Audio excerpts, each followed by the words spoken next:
Hello, my name is Kasper and I work as an Android developer for Storytel. I'm here today to talk about how my workflow could look like when I receive a bug report from customer support. I would like to talk about what tools I have available and how I try to reproduce the error. So once a customer has contacted our customer support about a bug, there's a ticket created inside a system called Jira. And Jira is where we keep track on all the different tasks that we need to work on. It could be bug reports, it could be feature requests, and just improvements. So the first step for me is, of course, to read the Jira ticket. And it says books not playing after phone call.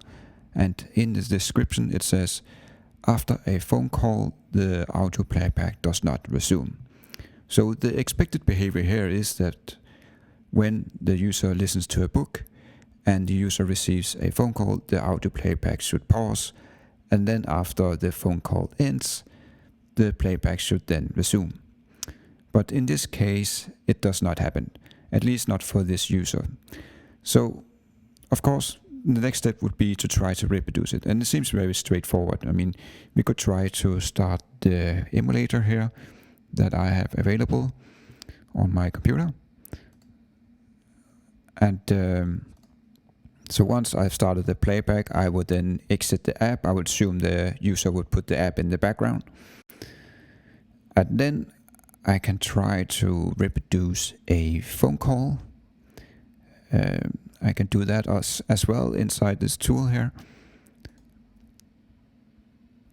And now we are receiving the phone call, and I can then press enter. So now we have an active phone call. And let's see here. Yeah, so the playback actually paused as expected. And once I end this phone call, I would assume that the playback would start again. So let's try that. Yeah, so actually it works. So my first attempt to reproduce this issue did not work out. So what is actually wrong here? Is it you could then think, is the user using the app in a strange way? But of course I can't assume that. I mean, the user can't really do that. I mean, so what is actually the issue here? So the next step for me is to think about the real use case. So I would imagine that the user has been listening for 1 hour or so, and then received a phone call, and then they have talked for half an hour, and then when the phone call ended, the audio service, audio notification of our app would then have disappeared. So. But it sounds very time consuming for me to try to reproduce this. So, and what is actually the issue here? So I believe this is a memory issue, because I think that our app has been playing for perhaps 1 hour, and then it has actually been consuming a lot of memory. And once it gets paused, the operating system, the Android operating system, would then remove the app from memory because it has been consuming a lot. And and then the playback would not resume, of course. But of course we don't want this behavior. We want the user to be able to resume the playback. So, but how do I actually reproduce this? So as an Android developer, I have some other tools. I could try to send some commands to the device telling it that it's running low on memory. Maybe that could solve it. And I actually went and created another Jira ticket here, because I had some ideas I wanted to test out. And as you can see here, I write down the steps, what I'm doing. Also, it's a way of keeping track of the history of this issue here. So what I'm writing here is run the app on the emulator, start the player and exit the app, fake an incoming phone call from the emulator, answer the phone call by pressing answer, then execute while the phone call is active. And then we have this command here, which will send like a century memory and telling our app that the system is running low on memory. And yeah, we could try to do that. So, okay, I think I accidentally shut down the emulator. Let's start it again.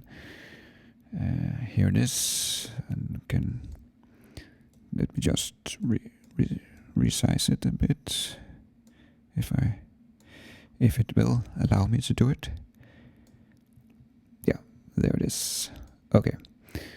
So now we are starting the Storage Lab once again, and let's try and see if this will change anything. So we will try to go through the same steps again. We will start the playback, and then we will exit the app, and then we can start the phone call once again.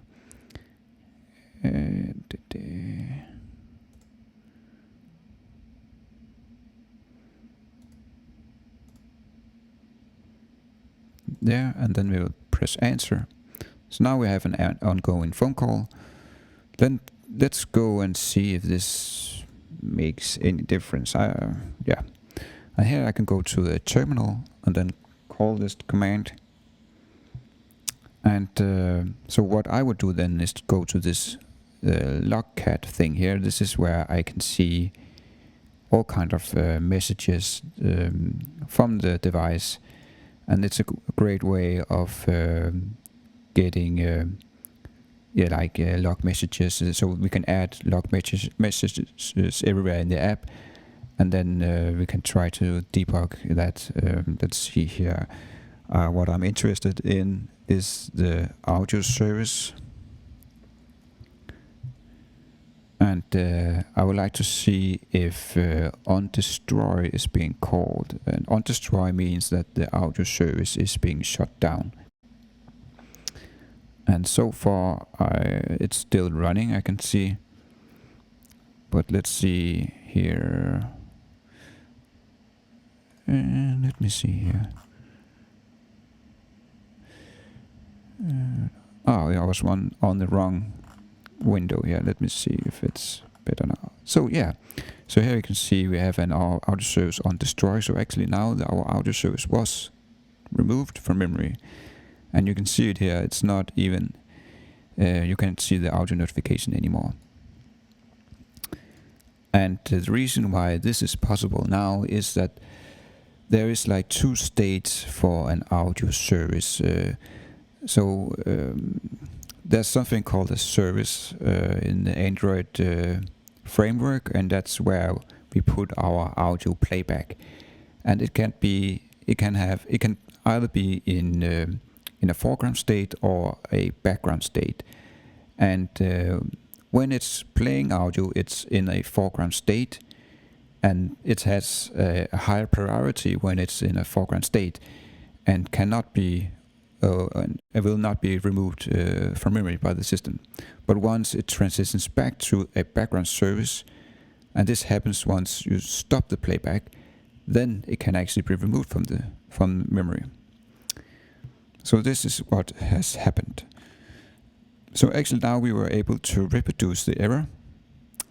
And so the next step for me is, of course, to try to figure out how do we avoid this state where the operating system can remove our app from memory. And so what I did here was I did some changes here. As you can see, I did a change, and then I wrote the steps once again. I did the same procedure, and then you can see I write audio notification does not go away and audio service is not destroyed. So the fix I did seemed to solve this issue. And then I write here like a long description on what I think I have done wrong and what the solution was. And I think it's very nice to have like this history in a Jira ticket that we can always go back to if the things I did not work out as good as we were hoping for. And also then I message a person from customer support, so they are aware of this change and that it will be available in the next app release.